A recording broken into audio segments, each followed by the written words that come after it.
السلام علیکم، میرا نام ڈاکٹر ارشد کریم ہے۔ میں آپ کے پاس حاضر ہوا ہوں پاکستان اسٹڈیز کورس کے متعلق گفتگو کرنے کے لیے۔ ہم نے اس کی شروعات تاریخی فاؤنڈیشن اور جغرافی سوشو کلچرل فاؤنڈیشن کے حوالے سے پہلے بھی کی تھی۔ آج ہمارا مطالعہ معیشی حوالے سے ہوگا، لہٰذا ہم آج اکنامک فاؤنڈیشن پہ پاکستان کی بات کریں گے۔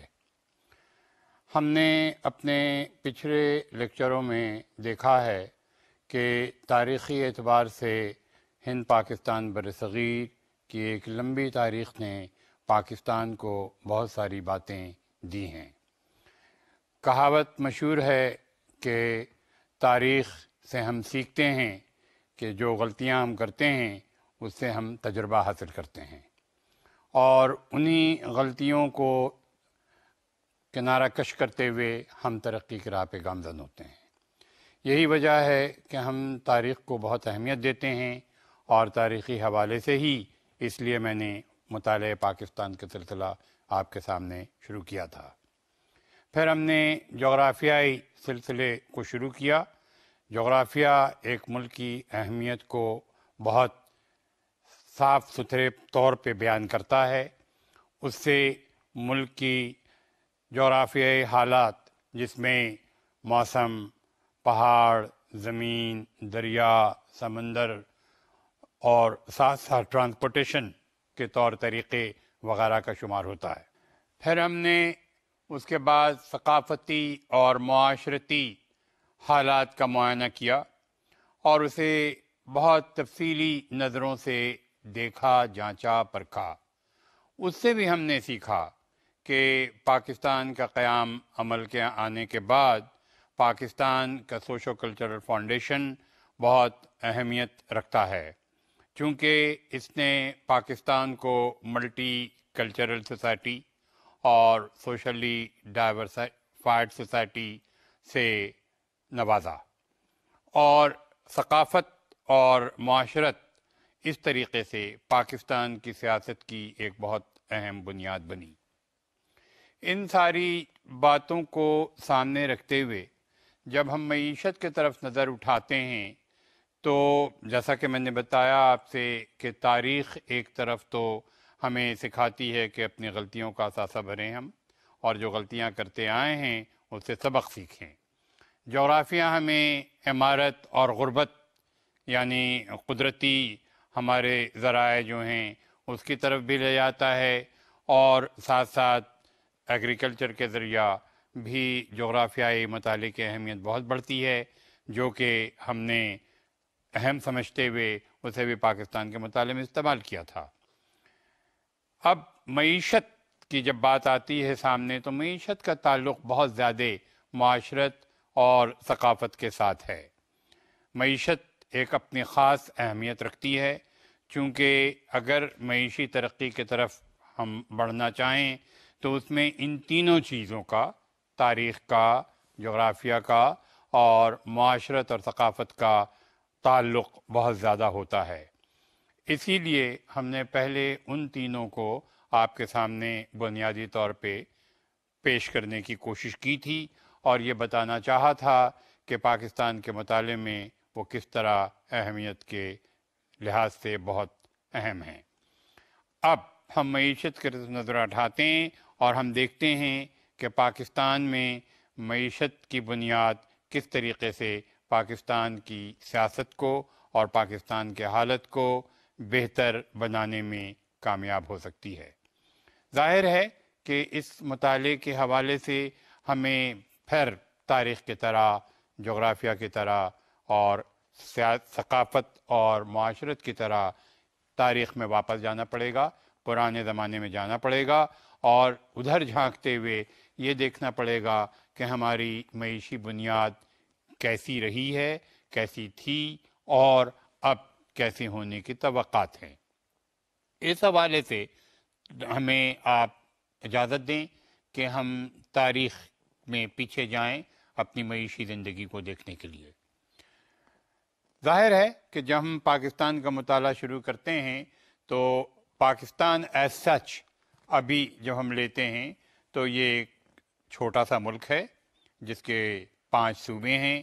جغرافیائی ہم اس کے باؤنڈری کو دیکھ چکے ہیں اور اس کی تاریخ کو اور ثقافت کو دیکھتے ہوئے بھی محسوس کر چکے ہیں کہ گو کہ یہ دنیا میں چھوٹے ملکوں میں شمار ہوتا ہے جغرافیائی اعتبار سے، مگر آبادی کے اعتبار سے یہ بڑے ملکوں میں شامل ہوتا ہے. اور معیشت کا تعلق دونوں چیزوں سے ہے، جغرافیائی سے بھی ہے اور آبادی سے بھی ہے. تو معیشت لہٰذا ان ساری چیزوں کا مجموعہ بنا کر ہمارے سامنے لائی جاتی ہے. تاریخ کے حوالے سے اگر معیشت کو ہم دیکھیں اور پیچھے جائیں تو پھر ہماری نظر انڈو پاکستان سب کانٹیننٹ کی طرف اٹھتی ہے، اور وہاں ہم دیکھتے ہیں کہ پرانے زمانے میں، قدیم زمانے میں جب ہندوستان میں تہذیب کی شروعات ایرینز نے کی تھی تو اسی زمانے سے معیشت کی اہمیت ایگریکلچرل زندگی کے ذریعہ ربع عمل ہوئی تھی. ایرینز دیہی علاقے میں بسے تھے اور اس طریقے سے ہندوستان ایگریکلچرل سوسائٹی کی بنیاد پر شروع ہوا تھا. اور ظاہر ہے کہ چونکہ دیہی زندگی تھی، زراعتی زندگی تھی، اس لیے معیشت بھی دیہی رہی اور زراعتی زندگی کے کاروبار میں اس کا عمل جاری و ساری رہا. پھر آگے چل کر بہت کافی دنوں کے بعد جب قدیمی دور ختم ہوا، ہندوستان مکمل طور پہ زراعتی ملک بن چکا تھا، تو اس کے بعد مسلمانوں کی آمد ہندوستان میں مڈل ایسٹ سے شروع ہوئی، جس میں ہم تاریخی حوالے سے دیکھ چکے ہیں کہ عرب آئے، پرشینس آئے، افغانس آئے، ٹرکس آئے اور مغلس آئے. اور ہم یہ بھی دیکھ چکے ہیں تاریخی حوالے سے کہ یہ شہری لوگ تھے، لہذا یہ شہر میں آ کے بسے.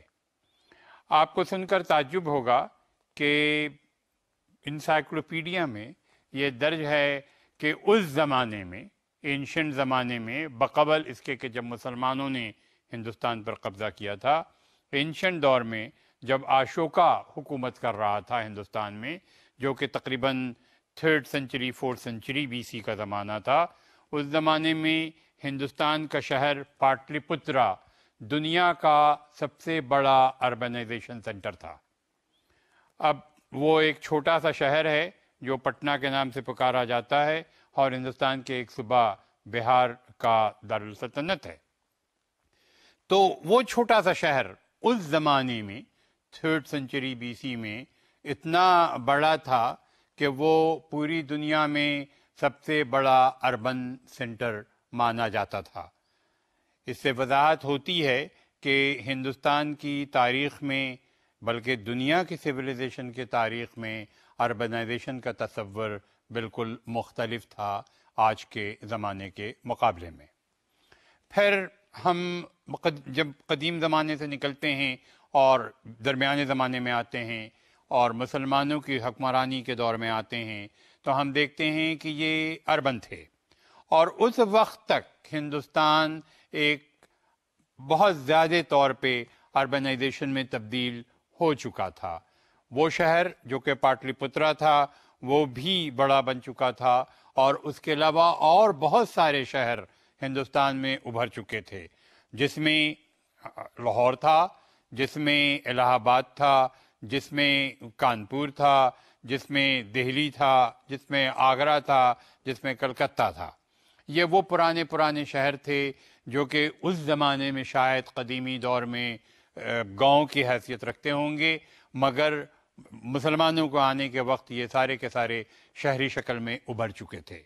اس طرح مسلمانوں کا دور ہندوستان میں ایک نئے گہوارے کا دور بنا، اور معیشی انداز نے ایک نیا انداز اپنایا، وہ شہری انداز تھا، جس کا نتیجہ یہ نکلا کہ اس معیشی دور میں وہ دور جو دیہی زندگی کہلاتا تھا، وہ دور جو کہ زراعتی زندگی کہلاتا تھا، وہ دور زراعت سے نکل کر تھوڑا بہت انڈسٹری کی طرف آ گیا. گو کہ ہندوستان میں انڈسٹری نہیں تھی، ایک تو اس زمانے میں انڈسٹری کا تصور بھی نہیں تھا، مگر فیکٹریز نے اپنی شروعات شروع کر دی تھی. لوگوں نے کاٹن انڈسٹریز بنا کر کے کاروبار میں ان چیزوں کو نکالنا شروع کیا تھا. بہت ساری چیزیں لوگ خود بنانے لگے تھے اور ہندوستان کا معاشرہ دیہی معاشرے کے ساتھ ساتھ شہری معاشرہ بھی بنا جس میں آرٹیزنس نے کافی آگے ترقی کرنا شروع کیا اور اس طریقے سے ہندوستان میں معیشت کو پھیلایا. دوسری طرف اربنائزیشن کی وجہ سے ہندوستان میں کاروبار شروع ہوا. ہندوستان میں بیرونی ممالک کا داخلہ جب ہوا، جیسے کہ افغانس آئے، ٹرکس آئے، پرشینس آئے، عربس آئے اور مغلس آئے، تو اس کے ساتھ ساتھ پوری دنیا سے کاروباری سلسلہ بھی شروع ہوا. یہ بھی دیکھا جاتا ہے تاریخ میں کہ چینی بہت قدیم زمانے میں ہندوستان میں آئے تھے. اسی طریقے سے عرب ہندوستان کے اس دور میں آئے تھے جبکہ ہندوستان قدیمی دور میں تھا. الیگزینڈر دی گریٹ بھی ہندوستان پہنچ چکا تھا گریس سے، یورپ سے، اور وہ بھی زمانہ اینشنٹ زمانہ تھا. اور پھر میڈیول دور میں، درمیانے دور میں تو چاروں طرف سے پورے مغربی حصے سے اور نارتھ ویسٹرن حصے سے مسلمانوں نے اپنی آمد شروع کی تھی.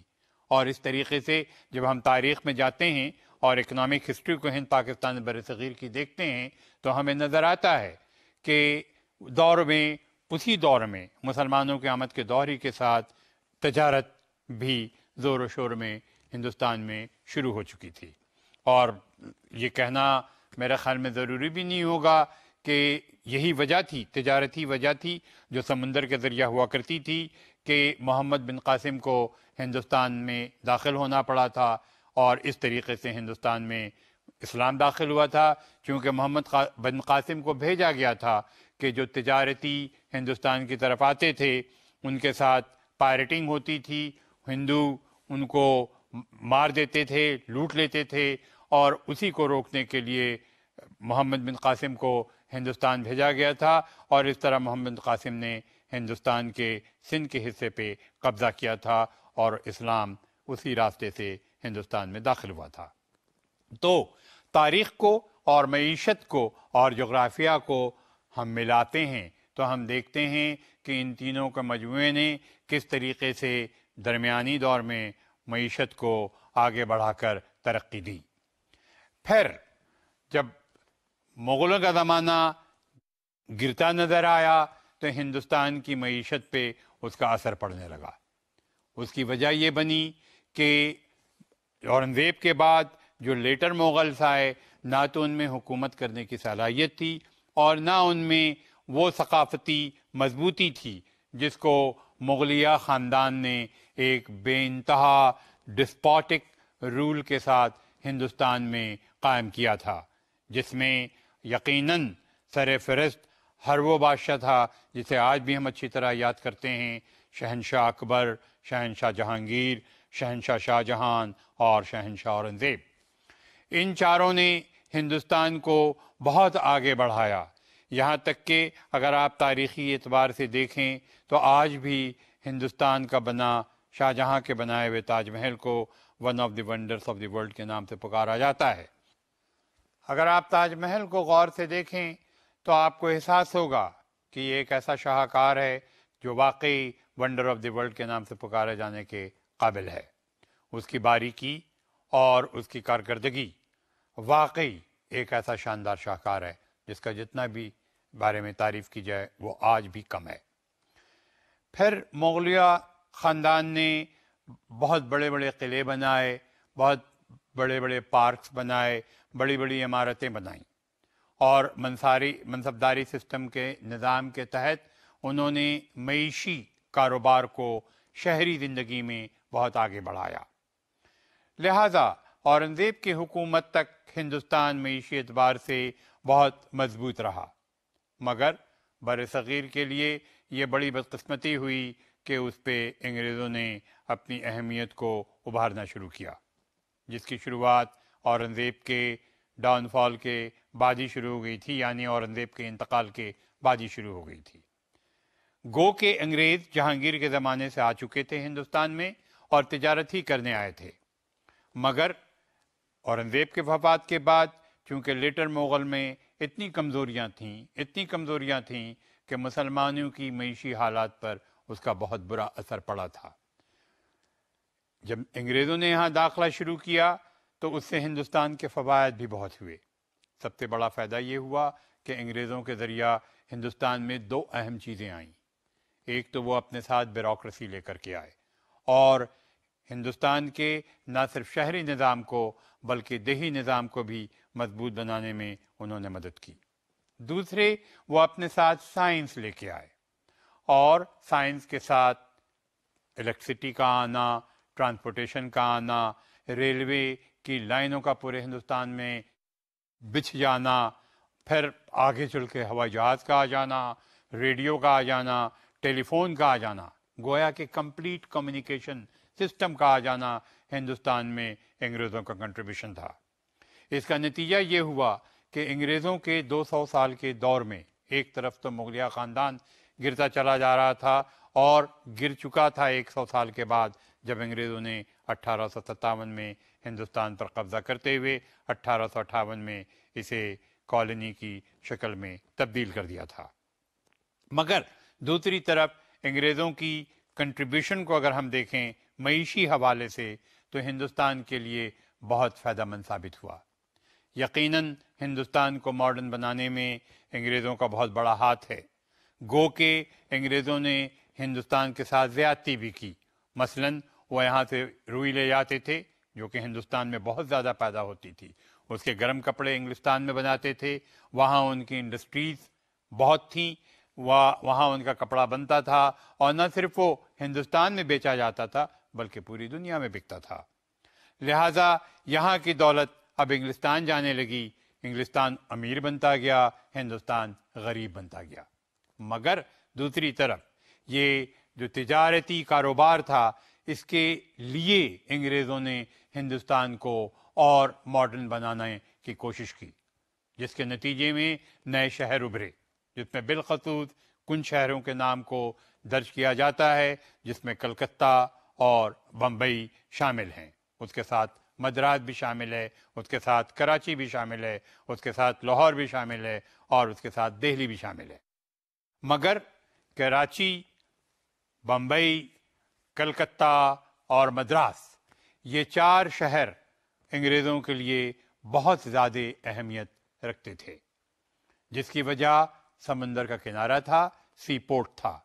آپ کو یہ بھی سن کر تعجب ہوگا کہ میں کراچی میونسپل کارپوریشن کے ریکارڈ دیکھ رہا تھا 1885 کے، اور اس میں نے دیکھا کہ 1885 میں کراچی میں ایک بکرے کی قیمت 12 آنے تھی، گائے کی قیمت 3 روپے تھی، چپراسی کی تنخواہ 3 روپے تھی، مگر کراچی پورٹ ٹرسٹ کے چیئرمین کی تنخواہ 1000 روپے تھی۔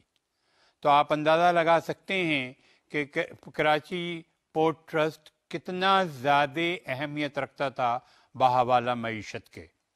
اور اسی طریقے سے Bombay sea port, Madras sea port اور کلکتہ سی پورٹ رکھتا تھا، اور یہی وجہ تھی کہ یہ چاروں شہر بہت زوروں شوروں سے ماڈرنٹی کی طرف، جدیدیت کی طرف بڑھنے لگے تھے۔ انگریزوں کی نظر زیادہ بامبے، مدراس اور بنگال کی طرف تھی، کلکتے کی طرف تھی، چونکہ وہاں کی آبادی زیادہ تھی بامقابلتاً کراچی کے، لہذا انہوں نے ان تینوں کو زیادہ ترقی دی بامقابلتاً کراچی کے۔ اور کراچی سی پورٹ کی گو کہ بہت زیادہ اہمیت تھی، مگر وہ حیثیت کراچی شہر کو نہیں حاصل ہو سکی تھی جو حیثیت بامبے کے پاس تھی، کلکتہ کے پاس تھی اور مدراس کے پاس تھی۔ تو ایک طرف تو ہم نے یہ دیکھا کہ تجارتی اعتبار سے اور سائنٹیفک اعتبار سے انگریزوں کا کنٹریبیوشن کیا رہا، مگر دوسری طرف ہم نے یہ بھی دیکھا کہ انگریزوں کا کنٹریبیوشن اربنائزیشن پہ کتنا رہا، اور اسی اربنائزیشن کی وجہ سے ہندوستان میں انڈسٹریز کی آمد ہوئی۔ انگریزوں کے ساتھ ساتھ ہندوستان میں نہ صرف انگریزی تعلیم آئی، نہ صرف انگریزی بیوروکریٹک سسٹم آیا، نہ صرف انگریزی معیشی نظام آیا، بلکہ اس کے ساتھ ساتھ ہندوستان میں انڈسٹریل ڈیولپمنٹ کی بھی شروعات ہوئی۔ ایک طرف تو انگریزوں نے پورے ہندوستان میں ریلوے سسٹم کو بچھا ڈالا تھا، دوسری طرف ٹرانسپورٹیشن کا سسٹم اتنا تیز بڑھ چکا تھا ٹیلی فون کی وجہ سے، تار کی وجہ سے، الیکٹریسٹی کی وجہ سے، ٹیلی گرام کی وجہ سے، الیکٹریسٹی کی وجہ سے کہ all kinds of communication had been taking place in India, and the result was that those development gave a strong hint to the development of economy of the Indo-Pakistan society. یہاں پر قصہ ختم نہیں ہوتا ہے. ہم نے آپ کو اتنا بیک گراؤنڈ اس لیے بتایا کہ ہم آپ کو بتانا چاہ رہے ہیں کہ ہند پاکستان بر صغیر کی معیشی حالات کیا تھے اس وقت جب پاکستان نہیں بنا تھا. چونکہ پھر ہم داخل ہوں گے مطالعے میں پاکستان کے معیشی نظام کے 1947 کے بعد کیا ہوا. اسی حوالے سے میں پہلے بیک گراؤنڈ دینا چاہ رہا ہوں آپ کو، تاکہ ہم پہلے مکمل طور پہ دیکھ سکیں کہ معیشی مطالعے کو پڑھنے کے لیے ہمیں کس طریقے سے تاریخی حوالے کے اندر جانا پڑتا ہے. تو گویا ہم تاریخ کے حوالے سے اس نتیجے پر پہنچتے ہیں کہ ہندوستان کو شروع سے، قدیمی دور سے ماڈرن دور تک 1947 تک لانے میں معیشت کا کیا کردار رہا ہے. تو پہلے ہم نے دیکھا کہ پہلا کردار تھا دیہی زندگی کا اور دیہی معیشت کا. دوسرا کردار تھا شہری زندگی کا، شہری معیشت کا. تیسرا کردار تھا بیرونی تجارت کی آمد کا. اور چوتھا اہم کردار تھا انگریزوں کے زمانے کا، جنہوں نے ہندوستان کو سائنسی ترقی کی وجہ سے ایک نئی معیشی زندگی میں ڈھالا. حالانکہ انگریزوں نے ہندوستان کو بہت کچھ دیا، مگر دوسری طرف جب وہ یہاں سے جانے لگے تو ہندوستان کو وہ لوٹ کے جا چکے تھے. انگلستان ایک امیر ملک بن چکا تھا اور ہندوستان غربت کے دائرے میں آ گیا. ہندوستان کے ساتھ ایک سب سے بڑی بدقسمتی ہندوستان کی آدھی 19ویں صدی اور آدھی 20ویں صدی کا حصہ ہے. 1857 کے بعد ہندوستان کی معیشت کافی حد تک گر چکی تھی. جنگ آزادی کے بعد 1858 میں جب انگریزوں نے ہندوستان کو اپنی کالونی بنا دیا تو پھر ہندوستان کی معیشت کا ایک اور اندھیرا شروع ہوا. چونکہ اس کے بعد سے ہندوستان میں جنگ آزادی کا دور شروع ہوا اور وہ دور تقریباً 100 سال تک جاری و ساری رہا. 1857 کے بعد انگریزوں نے ہندوؤں کو اپنے ساتھ ملا لیا. مسلمانوں کی معیشی، معاشرتی اور سیاسی حالات گرتی چلی گئیں. نتیجہ یہ ہوا کہ مسلمان ایک امت کی طرح، ایک ملت اسلامیہ کی طرح معاشرے سے کنارہ کش ہو گئے اور ساری معیشت کی کاروبار ہندوؤں کے ہاتھوں میں انگریزوں کی مدد سے آنے لگے. جب ہندوؤں نے انڈین نیشنل کانگریس بنائی اور مسلمانوں نے اس سے علیحدگی کی، اور جب سر سید احمد خان نے مسلمانوں کو سیاست میں حصہ لینے سے روکا، تو دوسری طرف سر سید احمد خان نے مسلمانوں کو تعلیم کے ذریعہ ان کی تہذیب کو آگے بڑھانے کی کاوش شروع کی. اس کا نتیجہ بہت اچھا نکلا. مسلمانوں میں جد و جہد شروع ہوئی، ان کی دلچسپی دوبارہ جاگی، ان کا ایویکننگ دوبارہ شروع ہوا، اور جو زوال اورنگزیب کی وفات کے بعد مسلمانوں کی تہذیب میں آنے لگا تھا، اس زوال سے مسلمان نکلنے لگے. اور اس طرح مسلمانوں میں نیا ایک جوش، ایک ولولہ شروع ہوا، جس کو ہم دیکھتے ہیں کہ 1905 میں پارٹیشن آف بنگال کے بعد 1906 میں مسلم لیگ کا قیام عمل میں آیا. یہ تاریخ میں اس لیے بتا رہا ہوں کہ اس کے بعد سے 1947 تک ہندوستان میں سیاسی جدوجہد اتنی آگے بڑھنے لگی کہ لوگوں کی نظر معیشت کی طرف اٹھ ہی نہ پائی، اور وہ چیزیں جو کہ انگریزوں نے ہندوستان میں چھوڑی تھیں، یعنی انڈسٹری، سائنس اور اس کی ترقی، اس میں بھی داغ پڑنے لگا. اور پھر یہ جدوجہد جب 1947 میں ختم ہوئی، پاکستان قیام عمل میں آیا، تو پھر ہم ہندوستان کے آخری دور کو دیکھتے ہیں کہ معیشت میں جسے ہم فیوڈلزم کے نام سے پکارتے ہیں، ایک نیا دور فیوڈلزم کا شروع ہوا۔ جیسا کہ میں نے آپ سے پہلے بھی بتایا تھا کہ انگریزوں نے دو اہم چیزیں ہندوستان میں چھوڑی تھیں بحوالہ معیشت کے۔ جب ہم تاریخی مطالعہ کر رہے تھے تو اس میں نے تذکرے میں بیوروکریسی کا نام لیا تھا۔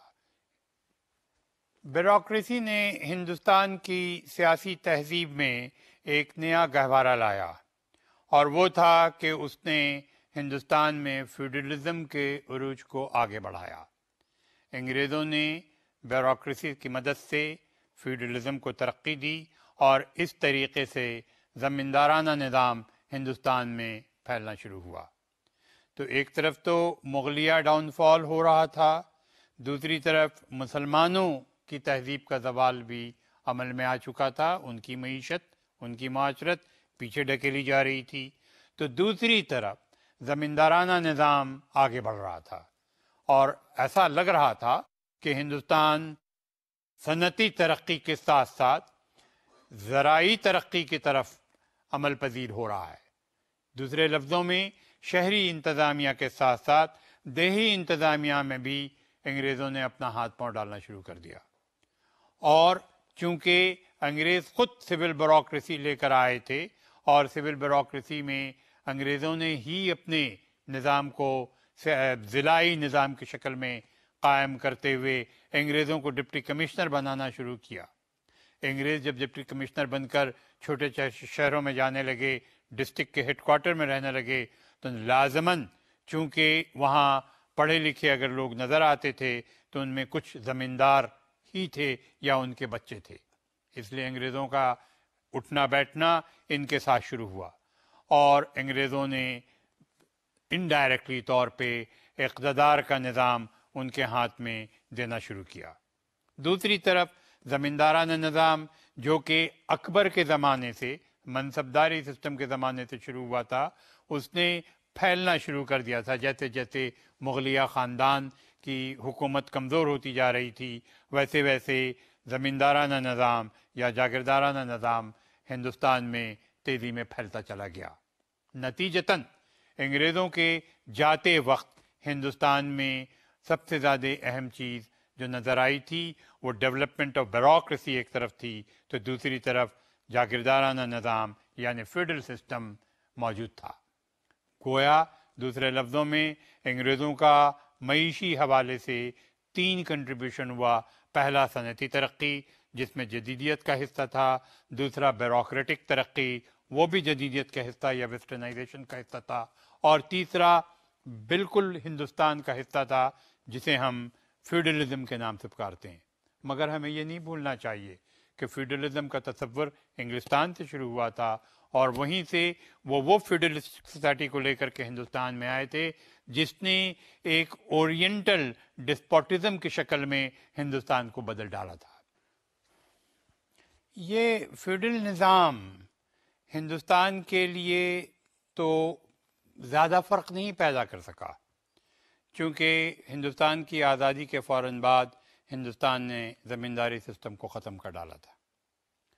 مگر یہاں پر ہم نے تذکرہ فیوڈلزم کا اس لیے کیا کہ یہ بیوروکریٹک نظام جو تھا جس نے فیوڈل نظام کے تحت اورینٹل ڈسپوٹزم کو ہندوستان میں قائم کر ڈالا تھا، اس کا اثر پاکستان پہ بہت زیادہ پڑا تھا۔ لہٰذا ہندوستان کی تاریخ کو یا ہند پاکستان بر صغیر کی تاریخ کو ہم معیشی حوالے سے مطالعہ کرتے ہوئے اب داخل ہوتے ہیں پاکستان کی معیشت کی طرف۔ پاکستان کا قیام 1947 میں عمل میں آیا تھا۔ ہمیں اب معیشی ڈھانچے کو دیکھتے ہوئے ہند پاکستان پہ نظر ڈالنے میں دوبارہ ضرورت پڑے گی کہ ہم پاکستان کو ان حوالے سے جانچیں۔ آپ دیکھ سکتے ہیں کہ ہم نے انہیں کئی حصوں میں بانٹا ہوا ہے، مثلاً disturbed agriculture, absence of industry, no urbanization, no self sufficiency in living standard, mass exodus of refugees from India, no proper taxation system, a feudal despotic society, very poor economy and political instability. اب ہم ایک ایک کر کے ان کو آپ کے سامنے بیان کرنا چاہتے ہیں کہ ڈسٹربڈ ایگریکلچر سے ہم کیا مراد لیتے ہیں۔ پاکستان کے قیام کے وقت پاکستان کے ساتھ بہت بدقسمتی رہی ہے۔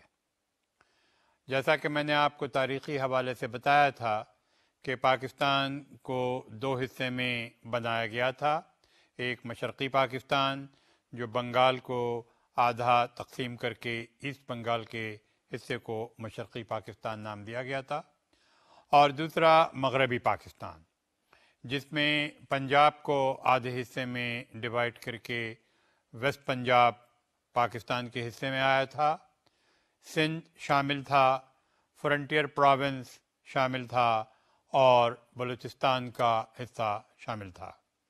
کشمیر ڈسپیوٹڈ تب تھا اور آج تک ہے۔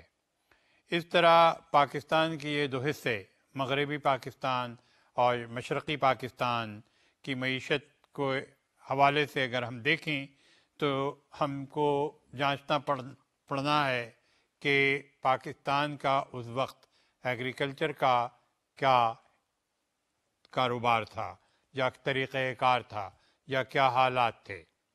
پہلے سرسری طور پہ اگر مشرقی پاکستان کی طرف ہم نظر اٹھاتے ہیں تو مشرقی پاکستان کا وہ حصہ جو کہ بنگال کا مشرقی بنگال تھا، پرانے دور سے ہمیشہ سے بارشوں کا، طوفانوں کا، سائیکلونز کا شکار رہا ہے۔ پورے ہندوستان جغرافیائی حالات میں اگر دیکھا جائے تو ہند پاکستان بر صغیر میں وہ حصہ، مشرقی حصہ، بارش کے حصے سے بھرا ہوا ہے۔ وہاں بہت بارش ہوتی تھی ہمیشہ سے، اور اسی لیے وہاں چائے بہت اگتی ہے اور وہاں جوٹ بہت زیادہ تھا۔ تو یہ معیشی اعتبار سے اگر ہم دیکھیں تو مشرقی پاکستان کو دو چیزیں ملی، ایک تو چائے اور دوسرے جوٹ ملا، مگر دوسری طرف وہاں اور کچھ نہیں تھا، کوئی انڈسٹری نہیں تھی، یہاں تک کہ کاٹیج انڈسٹری جس کا میں نے تذکرہ پچھلے وقت کیا وہ بھی نہیں تھی۔ تو اس کا نتیجہ یہ ہوا کہ مشرقی پاکستان، ایک تو وہاں پہلے سے آبادی بہت تھی اور پھر ہندوستان سے لوگ وہاں بہت زیادہ گئے تھے، تو آبادی بہت زیادہ بڑھ گئی، آبادی بڑھی اور کھانے کے لیے بارش کی وجہ سے گو کے وہاں چاول ہوتے تھے، گندم نہیں ہوتا تھا، بارش کی وجہ سے ان چاولوں کے ایگریکلچر پر بھی بہت اثر پڑتا تھا۔ اس لیے مشرقی پاکستان کی ایک بڑھتی ہوئی آبادی کی وجہ سے، دونوں وجہ سے، وہاں اپنی آبادی بڑھنے کی وجہ سے اور باہر سے جو ایگزوڈس ہوا تھا ریفیوجیز کا، اس کی آبادی بڑھنے کی وجہ سے وہاں کی معیشت بہت کمزور ہو گئی۔ دوسری طرف اگر مغربی پاکستان کا ہم مطالعہ کرتے ہیں تو مغربی پاکستان میں سب سے اچھی زمین پنجاب کی زمین تھی، جس کا تذکرہ ہم پہلے بھی آپ سے کر چکے ہیں۔ بہت فرٹائل لینڈ تھی، دریا بھی تھے، بہت اچھی زراعت تھی، اور پنجاب بہت آگے تھا اپنی زراعت میں انڈیوائڈڈ انڈیا میں۔ مگر بدقسمتی یہ ہوئی کہ جس وقت یہ ڈویژن کا قصہ سامنے آیا تھا اور جنگ آزادی بہت آگے بڑھ رہی تھی، اس وقت بہت بدقسمتی ہند پاکستان بر صغیر میں بالخصوص پنجاب کے ساتھ ہوئی تھی، اور وہ تھا رائٹس کا ہونا۔ رائٹس کے ہونے میں سب سے زیادہ نقصان پنجاب کو ہوا تھا، اور آپ کو تعجب ہوگا کہ اگر ملایا جائے ورلڈ وار 1 اور ورلڈ وار 2 کے ساتھ اس کامنل رائٹس کو جو پنجاب میں 1946 اور 1947 میں ہوئے تھے، تو کچھ غلط نہیں ہوگا۔ مجھے یاد ہے کہ ورلڈ وار 2 میں جب فرانس کو 1944 میں آزادی ملی، جو کہ جرمنی کے شکنجے میں تھا، تو اس زمانے میں فرانس کی زمین پہ کاشتکاری ہو ہی نہیں سکتی تھی۔ فرانس کی زمینیں یا تو مردوں سے بھری ہوئی تھیں، مردوں کے ہڈیوں سے بھری ہوئی تھیں، اور یا جنگی بارود سے بھری ہوئی تھیں، جس کے نتیجے میں کئی سال تک فرانس میں ایگریکلچر بیکورڈ ہو گئی تھی۔ اسی طریقے کے حالات پنجاب میں تھے کہ وہ زرخ زمین جو کہ نایاب سمجھی جاتی تھی، جو کہ اللہ کی دی ہوئی ایک دولت تھی، جس کی وجہ سے پنجاب کی زراعت عروج پر تھی انڈر انڈیا میں، اس وقت اس انفارچونیٹ کامنل رائٹس کی وجہ سے تباہ ہو گئی تھی۔ پنجاب کی زمین پہ ایگریکلچر تقریباً ناممکنات میں سے تھا، کیونکہ اتنی خون ریزی ہوئی تھی، اتنی تباہی ہوئی تھی کہ ایگریکلچر بہت پیچھے چلی گئی تھی۔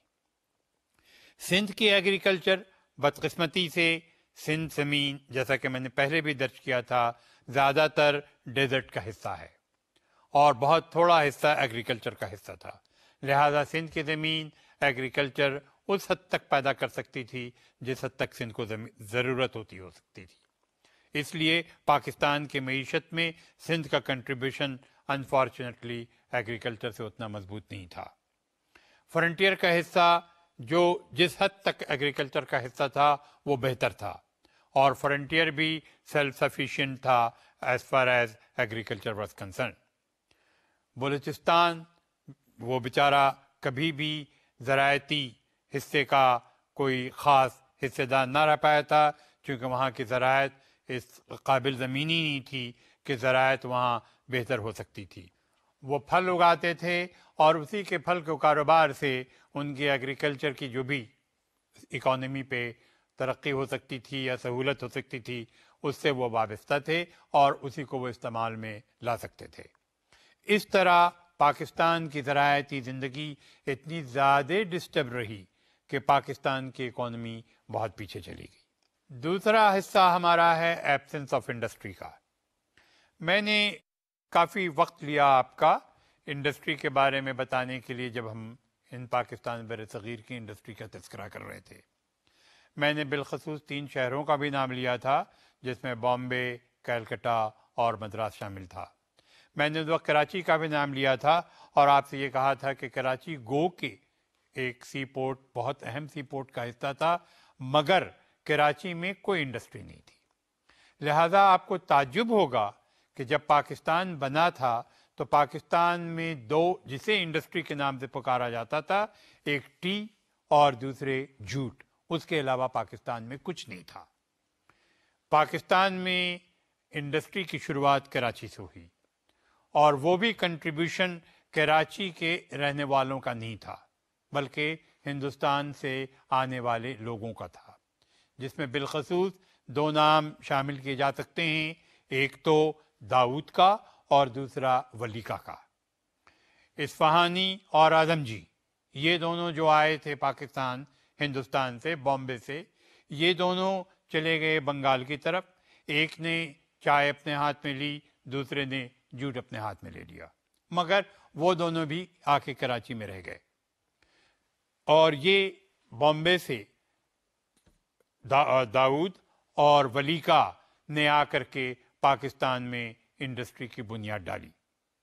میری ملاقات احمد داؤد سے جب ہوئی تھی، اب وہ باحیات نہیں ہیں، آج سے کافی 20، 25، 30 سال پرانی بات ہے کہ ان کے اوپر میں ایک کتاب لکھ رہا تھا، اس سلسلے میں ان کے میرے تعلقات ہوئے تھے ایکیڈمک، اور انہوں نے اپنے انٹرویوز میں بہت مزے کی باتیں بتائی تھیں، جن میں ایک بات بڑی انٹرسٹنگ تھی کہ انہوں نے کہا تھا کہ 16 روپے کی میں نے سائیکل خریدی تھی اور اس سائیکل پہ بامبے میں چھوٹی چھوٹی چیزیں بیچا کرتا تھا، اور جب وہ پاکستان آئے تھے تو ان کے پاس تقریباً پتہ نہیں شاید 10,000 روپے تھے، اور 10,000 روپے سے انہوں نے اپنا کاروبار شروع کیا تھا۔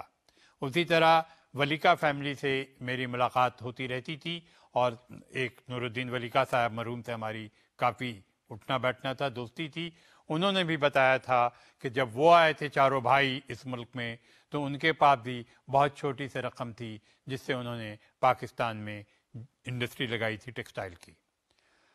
ان دونوں نے، داؤد نے اور ولیکا نے، جب انڈسٹری کی بنیاد ڈالی تو پاکستان میں ہمارے ہاں کاٹن کے کپڑے بننے لگے، اور اس طرح داؤد نے اور ولیکا نے پاکستان کو انڈسٹریلائزیشن کی بنیاد کا حصہ بنایا۔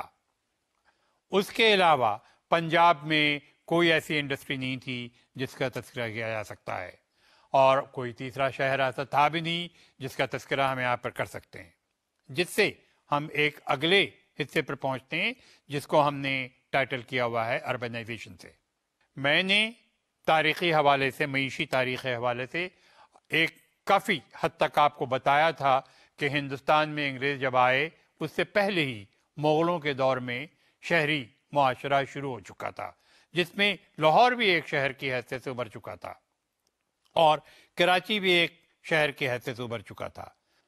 مگر پاکستان کے 3 شہروں کراچی، لاہور اور ڈھاکہ کے مقابلے میں ہندوستان میں کئی شہر بہت پہلے سے ابھر چکے تھے، مثلاً کلکتہ اور بامبے بالخصوص بہت بڑے انڈسٹریلائز سٹی کے نام سے پہچانے جانے لگے تھے۔ کانپور انڈسٹری کے نام سے مشہور ہو چکا تھا، دہلی میں آلریڈی انڈسٹری قائم تھی، مدراس میں انڈسٹریز تھیں، الہ آباد میں انڈسٹری تھی، جمشید پور میں لوہے کی انڈسٹری قائم ہو چکی تھی۔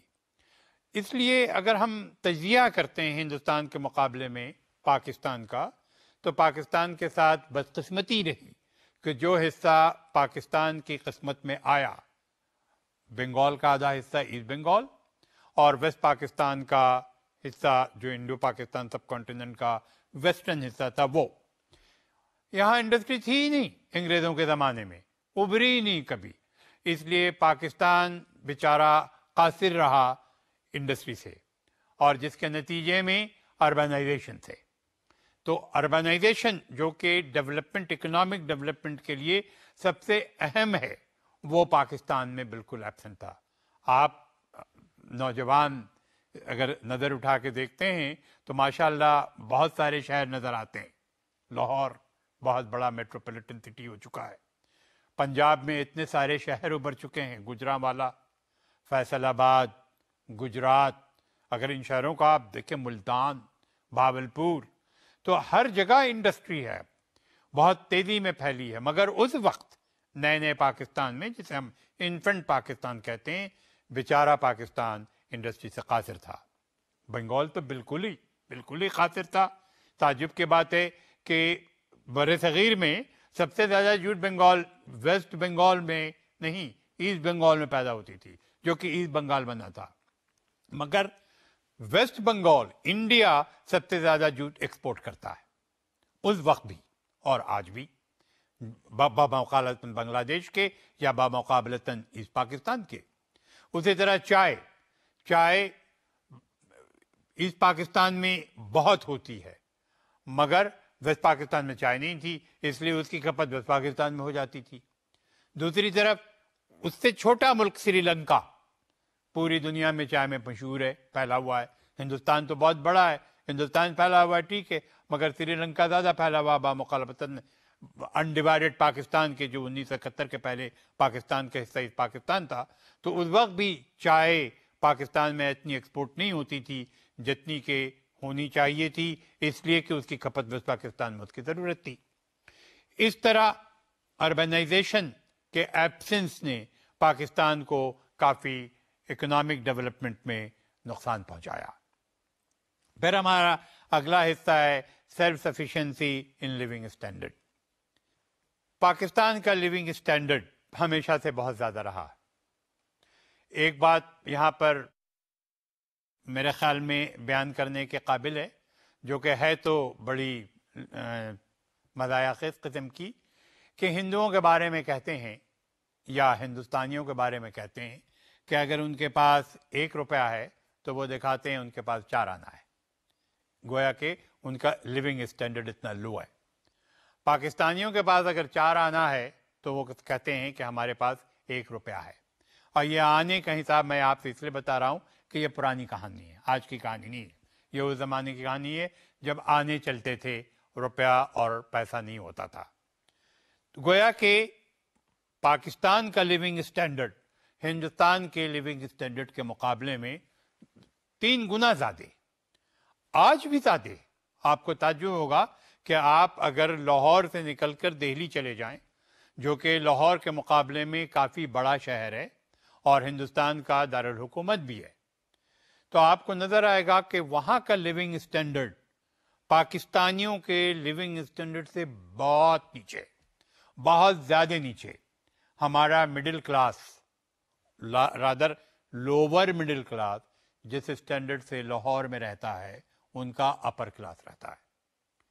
تو اس سے واضح ہوتا ہے کہ ہم اپنے رہنے کے سہنے کے طریقہ کار میں culturally we are very rich. Economically we may be called poor, but culturally we are very rich. دوسری طرف ہمارے لیونگ اسٹینڈرڈ کا ایک اور پہلو ہے جو کہ ہندوستان سے مقابلے میں سامنے لایا جا سکتا ہے. کہتے ہیں کہ ہندوستان کی عوام غریب ہے، حکومت امیر ہے، اور پاکستان کی عوام امیر ہے، حکومت غریب ہے. یہ بھی وضاحت کرتی ہے یہاں پر اسٹینڈرڈ آف لیونگ کو اور رچ کلچر کو. ہمارا کلچر بہت رچ ہے، ہمارے طور طریقے رہنے کے بہت رچ ہیں، ہمارا انداز رہنے کا بہت رچ ہے، مگر ہماری اکانومی پور ہے، اس لیے کہ ہم جو کماتے ہیں خرچ کر دیتے ہیں. ہندو جو کماتے ہیں اس کو بچا کر کے رکھتے ہیں. ہمیں ایک واقعہ یاد آتا ہے کہ ہم ہندوستان گئے ہوئے تھے ایک زمانے میں. ہمارا ایک ہندو دوست ہے، اس کا مکان کافی پیسے والا ہے. اس کا مکان میں جب دیکھنے گیا تو میں نے کہا کہ یار تم اب بھی ایسی حالت میں کیوں رہتے ہو؟ تم بوڑھے ہو چکے ہو، نوکری ہو چکی، بچے سارے سیٹل ہو گئے ہیں، ریٹائر ہو گئے ہو، وائس چانسلر ہو کے ریٹائر ہوا تھا، تو تم کو چاہیے کہ تم ٹھاٹ باٹ سے رہا کرو. تو کہنے لگا کہ تم اتنے شان سے رہنا چاہتے ہو، اتنی اچھا طرح رہنا چاہتے ہو، تم کو چاہیے کہ تم پیسے بچاؤ. تو ہم نے کہا کہ ہنس کر کے ہم نے کہا کہ یار ہم تو دیکھو مسلمان ہیں اور اسلام نے ہمیں تعلیم دی ہے کہ ہمیں تو زندگی ایک بار ملی، ہم ایک بار چلے جائیں گے دنیا سے تو واپس نہیں آئیں گے. تمہارا مذہب سکھاتا ہے کہ تم بار بار آؤ گے، تو شاید تم سمجھتے ہو کہ تم پیسہ چھوڑ کے جاؤ گے تو اسی مکان میں واپس آؤ گے اور اس پیسے کو استعمال کرو گے، لہذا شاید تمہارے رہنے سہنے کا طریقہ جو ہے اتنا کم ہے اور ہمارے رہنے سہنے کا طریقہ جو ہے وہ بہتر ہے. کہ اللہ نے جو ہمیں زندگی دی ہے، اللہ نے ہمیں ساتھ ساتھ یہ بھی بتایا ہے کہ اپنی زندگی کو بھرپور انجوائے کرو، اور دنیا میں ہم نے تمہیں بھیجا ہے کہ محنت کرو، کماؤ اور اس کو خرچو، پھر میرے پاس آ جاؤ اور پھر تمہیں ہم دوبارہ نہیں بھیجیں گے. تو یہ میں نے جو اسے کہا تو یہ اسے احساس دلایا تھا کہ تمہارا اسٹینڈرڈ آف لیونگ کم ہے، ہمارا اسٹینڈرڈ آف لیونگ کافی اونچا ہے، کافی ہائی ہے. اور اسی حوالے سے پھر ہم نے یہاں جو لکھا ہے کہ self sufficient in living standard ہم نہیں رہے، اسی لیے کہ ہمارے خیالات جو ہم نے 1000 سال ہندوستان میں مسلمانوں کی حکومت کو دیکھا، ان کی شان و شوکت کو دیکھا، ان کے طور طریقوں کو دیکھا، لہذا اپنے آب و اجداد سے وہی سیکھتے چلے آئے اور وہی انداز کو اپناتے چلے آئے. اس لیے اب جب ہمارا ملک غریب ہو گیا، جو حالات ہم نے اپنی اکانومی کی دیکھی پاکستان کے قیام کے وقت کہ کیسا ایگریکلچر ہمارا ڈسٹرب رہا، کیسی انڈسٹری سے ہمیں ایبسنٹ رہی، اور کس طرح ہمارا اربنائزیشن بہت غریب رہا، ہم میں سیلف سفیشینسی نہیں آ سکی. اس کے بعد پھر ہمارا اگلا پوائنٹ جو ہے وہ آپ نے دیکھا ہوگا کہ ماس ایکزوڈس آف ریفیوجیز فرام انڈیا ہے. دنیا میں ایسا شاید کہیں نہیں ہوا ہوگا جو کہ 1947 میں پاکستان کے لیے ہوا. ایسا ہجوم ہندوستان سے پاکستان آیا جس کے لیے یہاں پتہ ہی نہیں تھا کہ کیا ہونے والا ہے. ایک تو پاکستان کو ہی نہیں پتا تھا کہ کیا ہونے والا ہے. 1947 میں نعرہ تھا لے کے رہیں گے پاکستان، اگست میں مل گیا پاکستان، مگر کسی کے سمجھ ہی میں نہیں آ رہا تھا کہ جانا کدھر کو ہے. خود جو لوگ یہاں رہ رہے تھے ان کے بھی سمجھ میں نہیں آ رہا تھا کہ کرنا کیا ہے، ہوگا کیا. مسلم لیگ کو یہ تو پتا تھا کہ پاکستان لینا ہے، مگر بدقسمتی سے مسلم لیگ کو یہ سمجھ میں نہیں آیا تھا، یا شاید وہ سوچ بھی نہیں پائے تھے کہ جب پاکستان روبے عمل ہوگا تو اس وقت پھر ہمیں کیا کرنا ہے، پاکستان کی انتظامیہ کو کیسے چلانا ہے، پاکستان کے سیاسی نظام کو، پاکستان کے معیشی نظام کو کیسے چلانا ہے.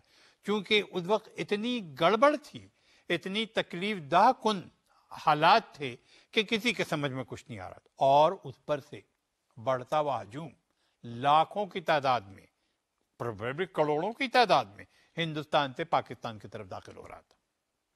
اور جس کا جو کہتے ہیں کہ جدھر سنگ سمانا ادھر بھاگ جانا، افراتفری پھیلی ہوئی تھی، کیمپ پہ کیمپ لگے ہوئے تھے، قتل و غارت ہو رہی تھی، اور ٹرینیں پہ ٹرینیں چلی آ رہی تھیں، لوگ پیدل چلے آ رہے تھے ہندوستان سے، کوئی کراچی کی طرف بھاگ رہا تھا، کوئی سندھ کے اندرون شہروں کی طرف بھاگ رہا تھا، کوئی پنجاب کے اندرون شہر کی طرف بھاگ رہا تھا، اور نتیجہ یہ تھا کہ اس افراتفری میں ظاہر ہے کہ معیشت کیا ہوتی، کچھ نہیں ہو سکتا تھا۔ آبادی دگنی چوگنی بڑھتی چلی جا رہی تھی، نہ تو یہاں معیشت پہلے سے تھی، ایگریکلچر آلریڈی ڈسٹرب تھی، انڈسٹری تھی نہیں، پیسہ پاکستان کے پاس تھا نہیں، ریزرو بینک آف انڈیا نے سارے پیسے اپنے پاس رکھ لیے تھے، پاکستان کے پاس اپنا اسٹیٹ بینک بھی نہیں تھا، پاکستان کے پاس اپنا سکہ بھی نہیں تھا۔ انگریزوں نے ہندوستان کے سکے پہ، جس پہ جارج سکس کی، جو کہ اس زمانے میں انگلستان کا بادشاہ تھا، اس کی تصویر کے بنے ہوئے سکے پہ ٹھپا لگا دیا جیسے لکھا ہوا تھا پاکستان، تو وہ نوٹ جو کہ ہندوستان میں چل رہے تھے وہ پاکستان میں چلنے لگے۔ نتیجہ یہ ہوا کہ یہ ماس ایگزوڈس اور یہ سارے ملاپ کو ایک جا آپ رکھیں تو صاف نظر آتا ہے کہ پاکستان کی اکانومی تباہ کن کی طرف پہنچ چکی تھی۔ اس وقت سب سے بڑا مسئلہ انتظامیہ کا تھا کہ پاکستان کی انتظامیہ کیا ہوگی۔ پاکستان کے پاس اپنی بیوروکریسی بھی نہیں تھی۔ وہ لوگ جو پاکستان میں رہ رہے تھے ان میں سے بہت تھوڑے تھے جو بیوروکریسی میں تھے، زیادہ تر مسلمان بیوروکریسی میں ہندوستان میں تھے، چونکہ ان کی آبادی وہاں پڑھنے لکھنے کے بعد وہ سول بیوروکریسی میں گئے ہوئے تھے، لہٰذا جب بیوروکریسی کا مسئلہ آیا تو ہندوستان سے جو لوگ آئے وہ بیوروکریسی میں جو نیچے نیچے مقام پر تھے وہاں یہاں اونچی اونچی مقام پہ آ گئے، اور لہٰذا اس افراتفری میں پراپر ٹیکسیشن سسٹم جس کے ذریعہ حکومت کے پاس پیسہ آ سکتا تھا وہ بھی قائم نہیں ہو سکتا۔ اس کے ساتھ ساتھ ایک اور بڑی انٹرسٹنگ بات ہوئی تھی جو کہ آج تک حل نہیں ہو سکی ہے پاکستان میں، اور یہ بھی تعجب خیز بات آپ کو لگے گی اور بڑی دلچسپ کہانی ہے، یہاں ٹائٹل لکھا ہوا ہے نو پراپر ٹیکسیشن سسٹم، جو آپ نے دیکھا ہے کہ 1943 میں بنگال میں ایگریکلچر ٹیکس تھا، مگر کتنے تعجب کی بات ہے کہ 1947 کے بعد پاکستان میں ایگریکلچر ٹیکس ختم کر دیا گیا، اور وہ ایگریکلچر ٹیکس آج تک پاکستان میں دوبارہ لاگو نہیں ہوا۔ گویا انگریزوں نے ایگریکلچر ٹیکس کی اہمیت کو سمجھا تھا، اور بنگال میں جہاں کہ میں نے بتایا کہ ویک ایگریکلچر تھا، ایگریکلچر ٹیکس کو نافذ کیا تھا، مگر وہ اس حصے میں، اس خطے میں پاکستان جو بن گیا تھا ایگریکلچر ٹیکس نہیں تھا، اور 47 میں بنگال سے بھی ختم کر دیا گیا۔ دوسری طرف نئے پاکستان میں پہلے سے ہی فیوڈل ڈسپوٹک سوسائٹی قائم تھی۔ یہ جاگیردارانہ نظام جو آمرانہ طور پہ دیہی علاقوں میں حکومت کر رہا تھا، اس کی اہمیت اور بھی بڑھ گئی، اور نتیجہ یہ ہوا کہ ہم ایک ایسی پور اکانومی میں داخل ہوئے جو کہ نئے پاکستان کے لیے بہت ہی تکلیف دہ ثابت ہوئی۔ اس کے بعد ملک میں قیام جب ہو گیا پاکستان کا، قیام کے بعد جو سب سے پہلا مسئلہ آیا وہ سیاسی نظام کا مسئلہ تھا۔ پاکستان کے پاس کوئی کانسٹیٹیوشن نہیں تھا، اور پاکستان 1935 کے بنے ہوئے آئین پر جاری و ساری تھا۔ جو 1935 کے گورنمنٹ آف انڈیا ایکٹ آیا تھا اس کو پاکستان نے بحیثیت ایک کانسٹیٹیوشن کا اپنا لیا تھا، اور وہی نظام جو کہ پارلیمانی نظام کے طریقہ کار کا تھا اس کو یہاں قائم کیا گیا، جس کے تحت قائد اعظم محمد علی جناح پاکستان کے گورنر جنرل ہوئے، اور لیاقت علی خان مرحوم پاکستان کے وزیر اعظم بنے گئے۔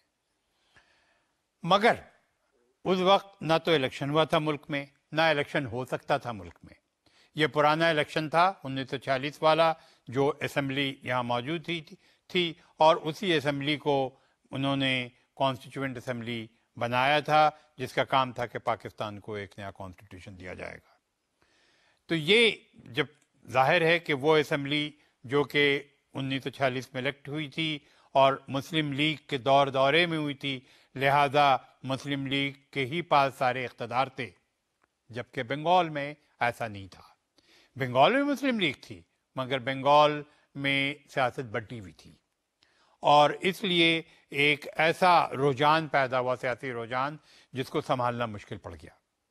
پاکستان کے ساتھ سب سے بڑی بدقسمتی تھی کہ قائد اعظم علیل تھے، اور ان کی علالت نے پاکستان کو نقصان پہنچانا شروع کیا، چونکہ اس وقت ایک تو کسی کے سمجھ میں نہیں آ رہا تھا کیا کیا جائے۔ قائد اعظم علیل تھے، ان کی علالت ایک دشوار کن بات تھی، کوئی ڈیسیشن لینا مشکل تھا۔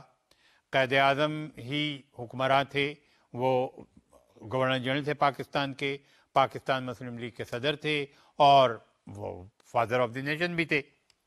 تو ساری جو پاور اتھارٹی تھی وہ قائد اعظم کے پاس تھی۔ ساتھ ساتھ لیاقت علی خان جو کہ ان کے بہت قریب تھے، بہت فیتھفل تھے اور ان کے مددگار تھے، مگر قائد اعظم جیسی ظاہر ہے کہ ان کی سیاسی حیثیت نہیں تھی۔ ان کی اپنی کمزوری یہ تھی کہ انہیں مکمل سپورٹ بھی نہیں تھا، سیاسی سپورٹ بالخصوص پاکستان کی طرف سے۔ تو یہ جو افراتفری تھی، اور اس میں جو سیاسی ایک ہیجانی کیفیت پیدا ہو چکی تھی، اور قائد اعظم کی علالت کی وجہ سے بھی جو سب سے زیادہ فائدہ کس نے اٹھایا، وہ جاگیرداروں نے اٹھایا۔ انہوں نے اپنی جو بھی پاکستان کی اکانومی ایگریکلچر کے طرف سے حاصل ہو سکتی تھی، وہ ان کے جیبوں میں جانے لگی، وہ ان کے طاقت کا گہوارہ بنی، اور اس طرح پاکستان میں ایک نیا سیاسی رجحان پیدا ہوا، جسے ہم پولیٹیکل انسٹیبلٹی کے نام سے پکارتے ہیں۔